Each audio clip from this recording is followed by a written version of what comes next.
That song from that movie is back, and this time, it's biblical. Culturally sensitive movie and song discussions on today's That Song from That Movie.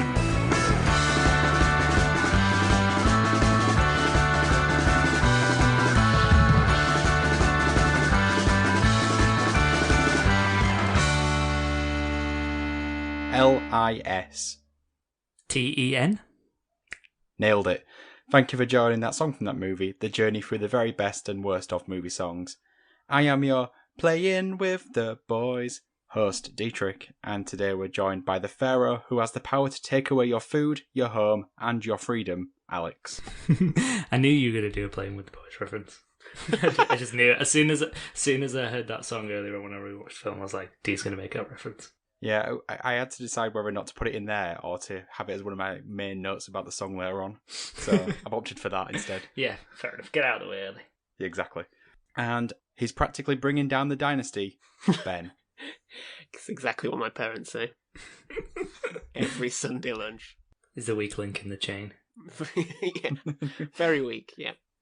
So what have I been watching this week? So, on the advice of Dee last week, I actually watched an episode of Snackmasters. I knew you were going to watch it. I just knew it. What did you think? Well, my main problem with it is I don't consider shreddies a snack.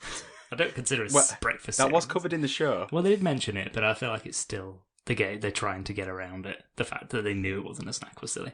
But other than that, I thought it was great. It is a great show. Go back and watch it all on All 4, Britain's largest streaming service. Yeah, don't sponsor us because it's shit. The other issue I had with it wasn't such an issue with the show, but it was just with myself. Is that I really wanted to find out how the actual shreddies were made, and they kept like delaying it and like feeding it through, and then it wasn't until the very end that you just found out. Do you remember when we first added this feature and thought, it'd be good for us to have a way of talking about the films we've watched this week? We're talking about shreddies. Do you know how shreddies are made, Ben? No. Of course he does. He watched Snackmasters. Because I was watching films. Go on then. Go on then. This better be good. Oh, well, great. Set me up. I mean, it's better than yours because they were actual films. I watched Shrek 2. I've still never seen Shrek 3 or 4, ever. You don't want to? Yeah. You really don't want to. Oh, Shrek 4 is pretty good. Do the raw. Well, there you go. I love you, Daddy. I mean, I would pick Shrek 4 over Shrek 2, but as Ben confirmed the other week, Shrek 1 is a classic. So. Well, I think Ben denied it, did he not? I did, yes, because it's not. It's a very, very, very good film, but it's not a classic. It is a classic. It's not old enough to be a classic. So what you're saying is it will be a classic? It will be a classic, yes, when I say it will be a classic.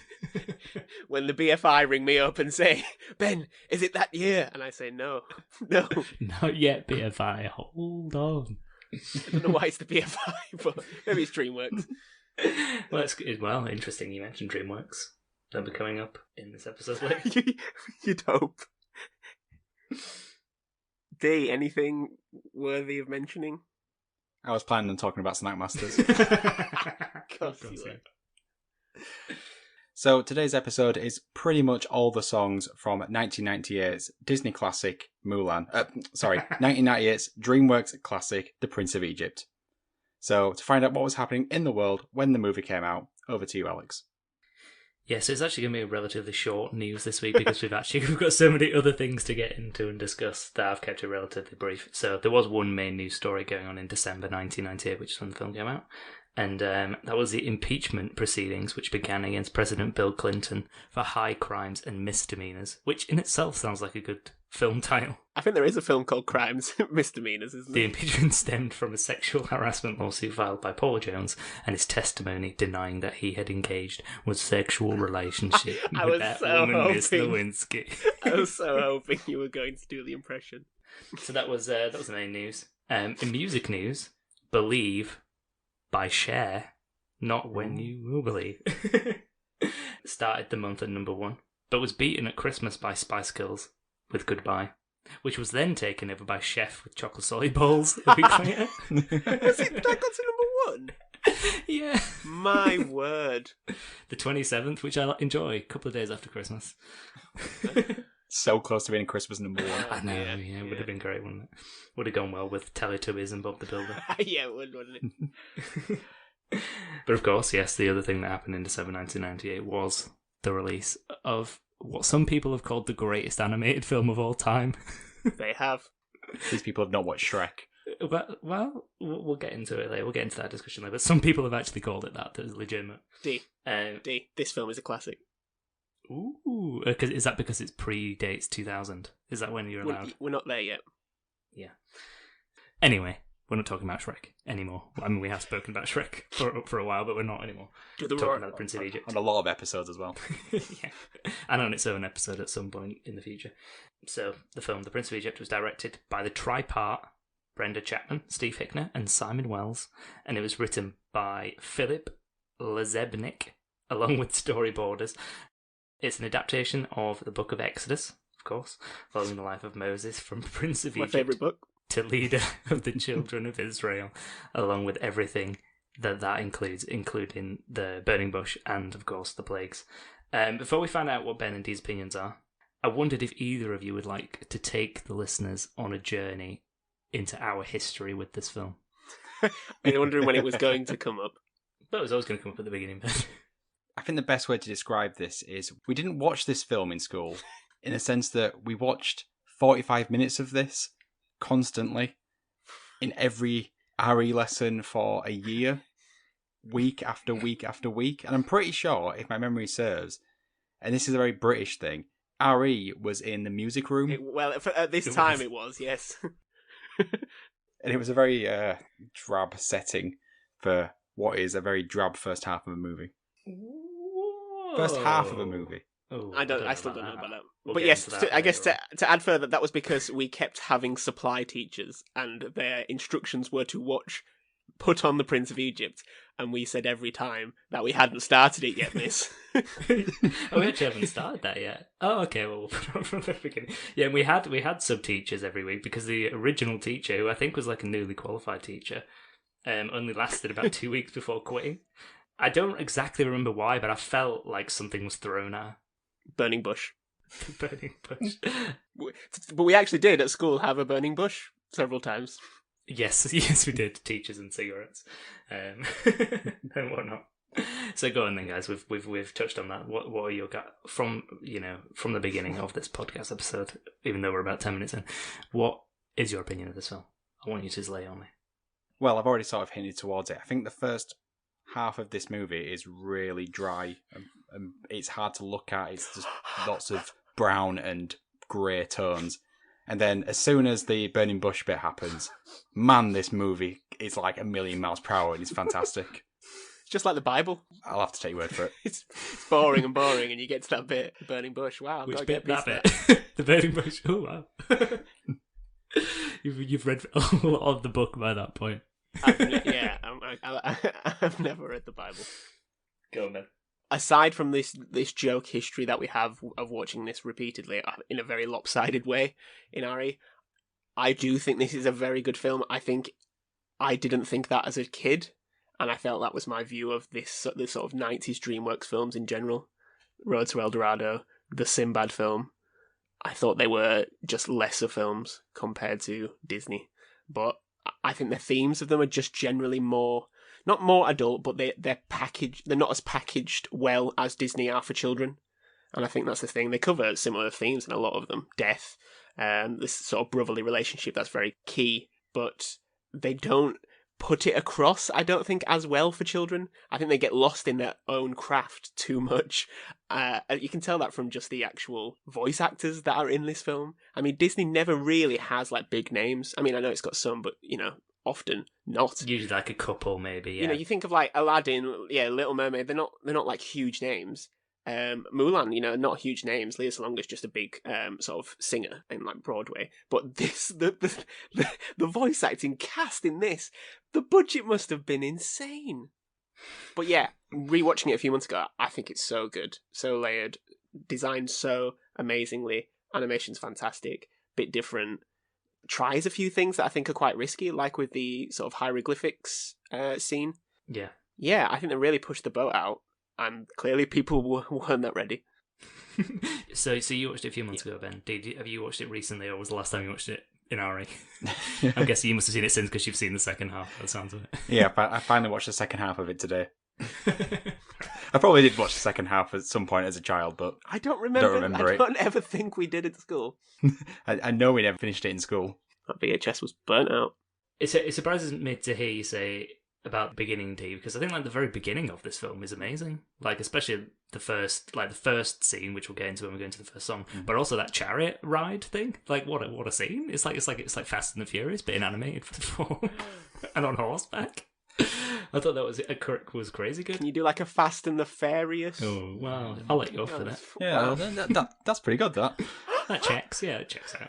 But I get like maybe what you mean after that scene. But that scene, I mean, wow. It's even got quips. Like there's one point where he's looking up Ramesses' tunic. Yeah, it's not the best view from this angle. I mean, you're always looking up to me. That's DreamWorks. Yeah, you're always looking up to me. So you know. But let's get into some facts, film facts, because I know you all want them. I've put the film facts coming at you like a plague of locusts, and that is the actual collective term for locusts, a plague. Oh, really? It's quite good. I like that. So it was actually the first film by DreamWorks to be traditionally animated. I think DreamWorks formed in about 1994. It was formed by like Steven Spielberg and like a few people from Disney, such as Jeffrey Katzenberg. And this obviously was 4 years later. They had a few animated films that were less traditional, sort of like Small Soldiers being an example, and Ants, of course. A year, which actually was I think a couple of months before this film. And so Prince of Egypt was actually the 9th film released by the studio. So very, very early on in their history. Jeffrey Katzenberg actually had the idea for adapting the 1956 film Ten Commandments for animation while he was at Disney. But is it Jeremy Eisner? I want to say Jeremy Eisner. Michael Eisner. Michael Eisner. Oh, who's Jeremy Eisner? Jeremy Irons. Jeremy Irons. Serial. Michael Eisner rejected it flat out. For some unknown reason. I couldn't find any. Not enough crickets. Not enough crickets could be the only conclusion we can come to.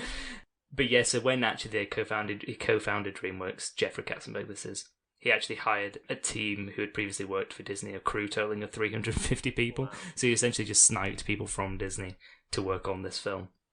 The budget was $70 million. It made $218.6 million at the box office, so a very healthy return. Yep. But it wasn't enough for a top 10 finish of the year. But 3 other TSF-TM alumni films were on the list of top 10 in 1998. Do you guys know what they were? I'm guessing Mulan. Mulan was one of them. Mulan was number 7. Armageddon. Armageddon was number 1 of the year. Titanic was 97. 98. Absolutely god-awful film. There's a hint in there. God-awful. God-awful. Bruce Almighty. I don't know. Godzilla. Oh. We haven't done Bruce Almighty as an episode. What's the song in Bruce Almighty? Yeah, good question. Wake me up before you go. Why is that the first song that came into my head? I'm going to continue with my facts. Katzenberg invited biblical scholars, Christian, Jewish, Muslim, theologians, and Arab American leaders to advise on theological accuracy, which was commended by these groups who also praised DreamWorks for really listening to their input. That's good, though. It is good, and it's good that, because I couldn't find much there is some controversy, which I'm going to go into in a second, but there wasn't you could see with like a film like this that it would really annoy a lot of people. Yeah. And actually it doesn't seem to have, except for 3 countries, which are the Maldives, Malaysia, and Egypt. Egypt, you can kind of understand they get a pretty bad rap. Just a tad, yes. I think Indonesia banned the film, but then it said that they eventually released it on CD. Maybe they just had a ban against VHS that was just taboo. Not the actual film. Yeah, no cinema release, no VHS, but you can release it on CD. As soon as compact disc comes out, everything's forgiven. In 2017, the film was adapted into a stage musical. I don't know if you guys knew about that. But it opened on the West End in February 2020. Oh. But obviously that was shortly before COVID, so it's coming back this year. So that's on from that movie trip to the West End. I think there might be a link between Moses releasing the plagues on the stage show and what we're going through right now. Oh. I mean, it's left field, but, there's more far-fetched things going around at the moment. I mean, it's less far-fetched than the 5G. The QAnon things, yeah. So, I say go with it. I say start telling everybody you know about that, Ben. So the film has received a lot of praise for its animation style, which Ben, I think you mentioned, as well as the way it uses CGI as an aid to a traditional hand-drawn style rather than a substitute. Because I watched it earlier as well, and I think like one of the main takeaways that I had from it was how good the special effects looked. Yeah, like surprising good, especially like the water effects. Oh, the bit when he separates the when he parts the Red Sea is absolutely amazing. Incredible. How I don't know how they've done it, but it just looks incredible. Yeah, there's very much a suck it and see style of mixing 2 and 3D here. You can tell it's still sort of an experimental phase, but generally they make the right choices for the right things. Oh yeah, that shot where they're walking through and there's the flash of the storm and you see the whale in the water is incredible. Yeah, as a rule, the characters are all hand-drawn. And in fact, each character had their own individual team, which I thought was interesting. I don't know if that's the kind of thing that they still do now, but... And then the backgrounds, and then, obviously like the special effects like the water, and even like the dust in the desert was all CG animated. I think they said about 110 of the scenes out of 126 featured CGI in some aspect.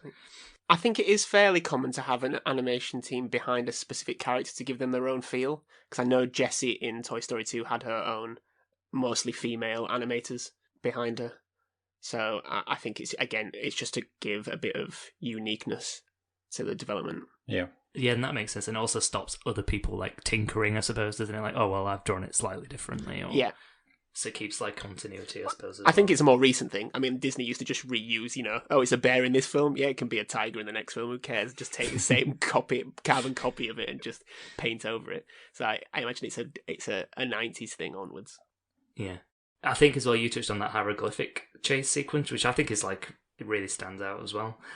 When I was remembering the film before I watched it, I felt that was the opening scene. But obviously it does reproduce the opening scene, but just in a hieroglyphic form. Can't get that word out. But yeah, I thought that was like a real standout moment as well. But I think there was so many in this film. Oh yeah, that's when the throughout. Meteors are falling on the Sphinx. When it lights up behind the eyes, that's incredible.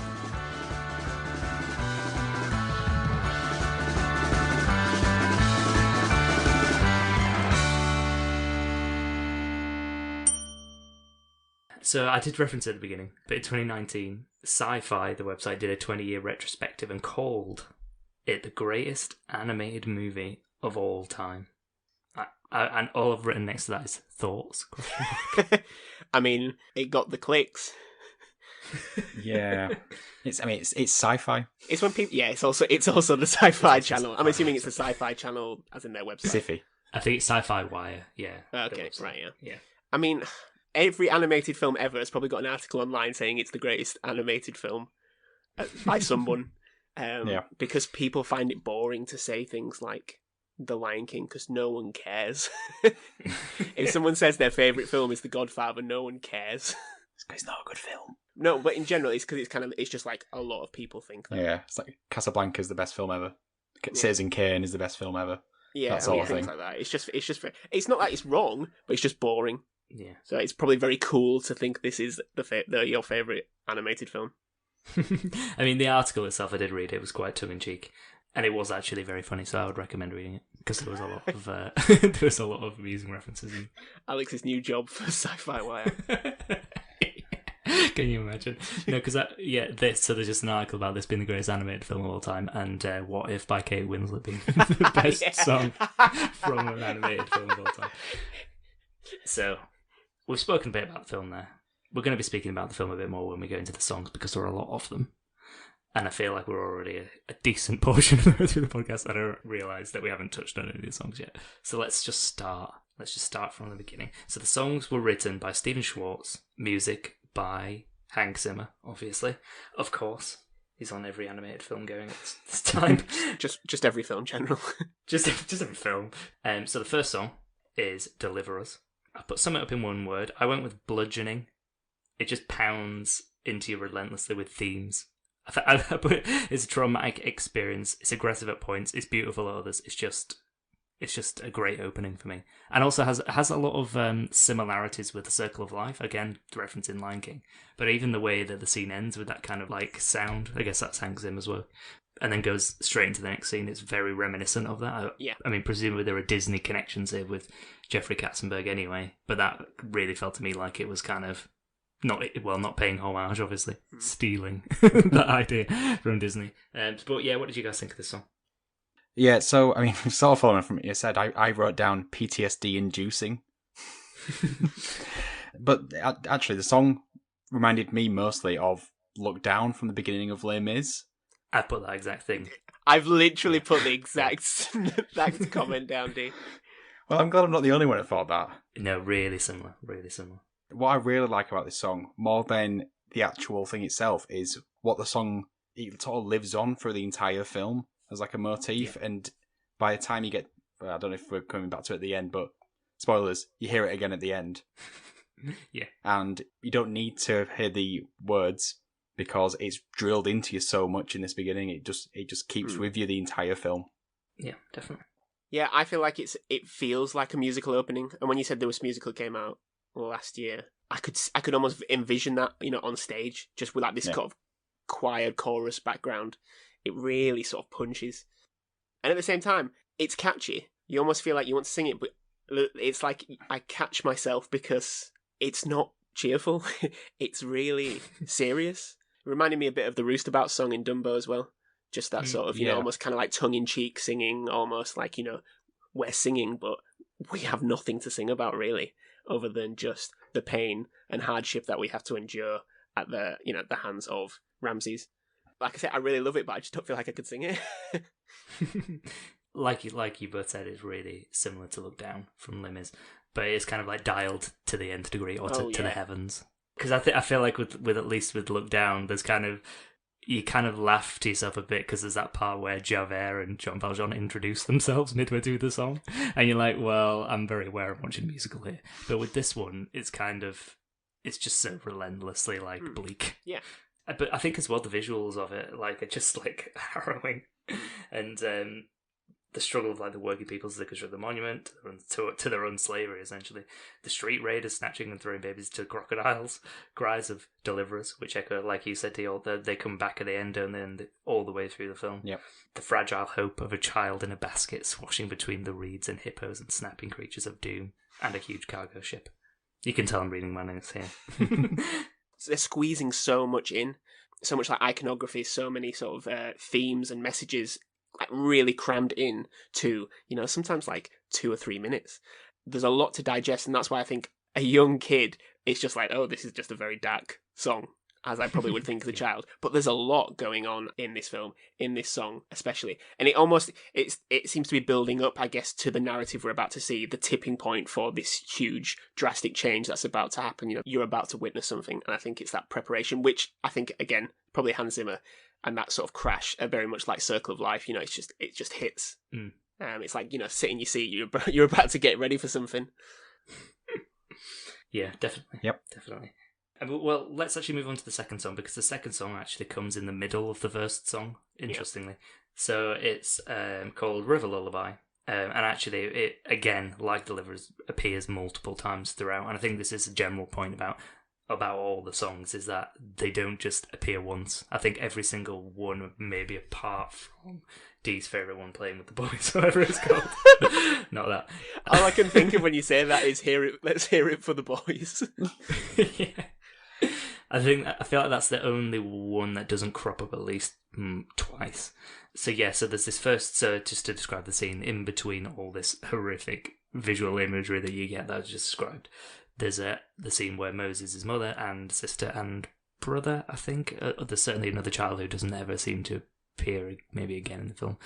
They put Moses in the basket and she sings a lullaby, which is then repeated by the sister later down in the film, and sort of acts as the connection between Moses and his Hebrew birth. And it's that song that makes him realise that everything he learnt up until that point is a lie. So the song is sung by Israeli singer Ofra Hazer. What do you think? I mean, it is just practically just a part of Deliverers. So you could just clip what I said before and just change the pitch so it sounds feminine, or a really weird child impression later on. I'm pretty sure it's not a child singing. Oh, when the sister sings it. Yeah. It's a very weird it's not a child. It can't be a child singing that. But it's very nice in a weird juxtaposed to the middle of the song that we're listening to. Yeah, it sort of introduces the theme that kind of runs throughout about parents and children, really, doesn't it? Because I think the idea of a lullaby is something that a parent sings to a child in order to sort of make them feel comfortable. And this is a very uncomfortable story in general. It kind of introduces that idea to the storyline, and obviously you have relationship between Ramesses and his father, which obviously is not great, and then subsequently Ramesses' father with his son and all that. So it kind of introduces that. What did you think, Ben? Yeah, coming off the back of Deliverers, I know we say it's partly the same song, just feels very unmemorable. Like, I re-listened to it a few hours ago. Can't remember much other than the sort of, probably being quite rudimentary in describing it, but the sort of the almost traditional singing part. I don't know how to best describe it, but I found that quite interesting, or at least probably because I feel like it's capturing more of maybe the period or the place or the culture. I found that quite unique and interesting to think about, but otherwise quite unmemorable. I think the baby is hideous. The baby looks like. Do you know who John Lovitz is? No. You do. He's always like the sad sack. He was like the guy who was going to kill himself in Friends. Phoebe. Oh no, Yeah. I know exactly who you mean. Yes. Yeah. He looks like. Watch it back. It's John Lovitz. How that turned into the hunk that is Moses, I will never know. That's another thing to point out, actually, that Moses and Ramesses in this are very hunky. Yep. Both very ripped. I mean, it's Val Kilmer and Ralph Fiennes, so. Yeah, well, we'll get onto Ralph Fiennes later on. So the third song that features in the film, and again comes up later on, but this is the first time we hear it, is All I Ever Wanted, which plays as Moses... By Bass Hunter. It plays, but as Moses returns home after the confrontation, the aforementioned confrontation with his sister, where she sings the lullaby to him, and then there's a reprise by the Queen just afterwards. Stephen Schwartz, the writer of songs, has said that the song came from a visit the team took to an Egyptian temple. The temple wasn't open to the public at the time, and he recalls the way the moonlight hit the white columns and seeing hieroglyphs, which triggered the tune somehow. I mean, there's a lot of steps in between him seeing some white columns and some hieroglyphs and then the actual song, but that's all I could find. Yeah, I mean, what do you guys think of the song? I think continuing the theme of Les Mis, how incredibly Les Mis is this song? Like the first playing of this is just "Who Am I?" from. Who am I? And it's in the same placement in terms of where it's in the story. It's the same question of like, who really am I as a person? What path should I take at this point? I think this might be the last time I mention Les Mis, but I might ad-lib some Les Mis stuff later on. Yeah, we'll find a way to get back in. Ben? This is one of those sort of musical leitmotifs that I always think about in this film, because I know it comes up again when Moses is dropping the plagues, and there's almost elements of this song coming back up as he's singing to Ramesses. Yeah. I really like this song. I think if you just listen to it as a soundtrack, I don't think it works.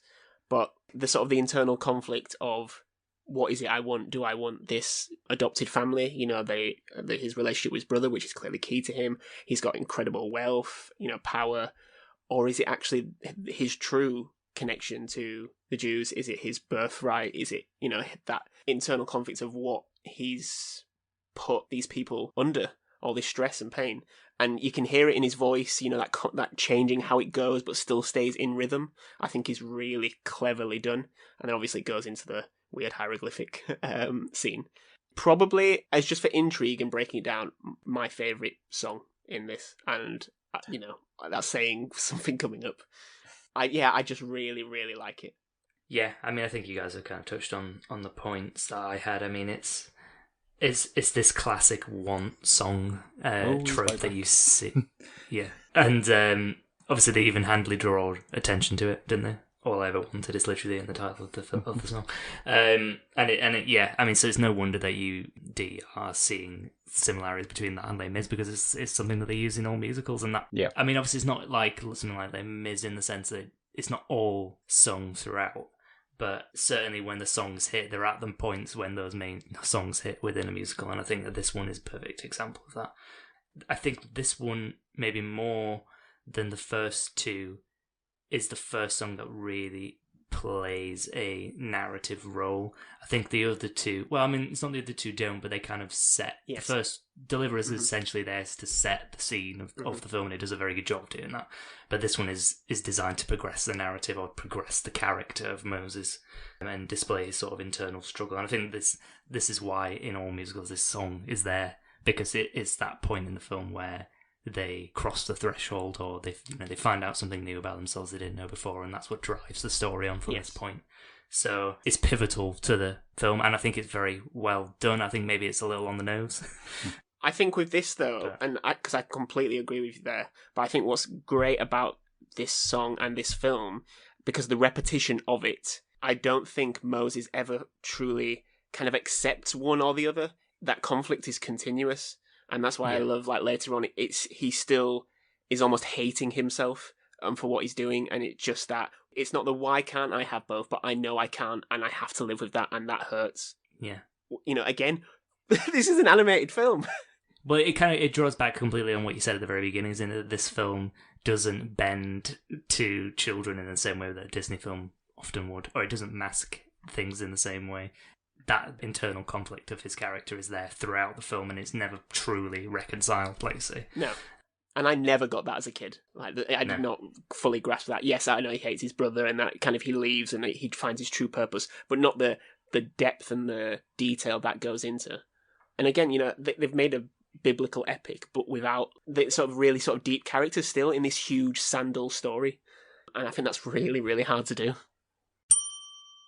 So that brings an end to part 1 of our mammoth task of going through all the songs of the Prince of Egypt.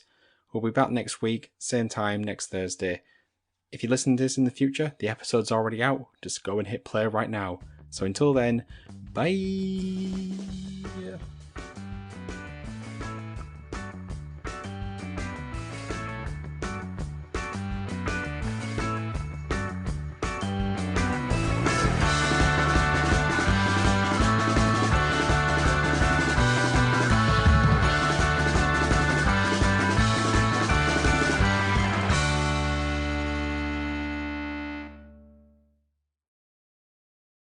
All I ever wanted was to see you smiling.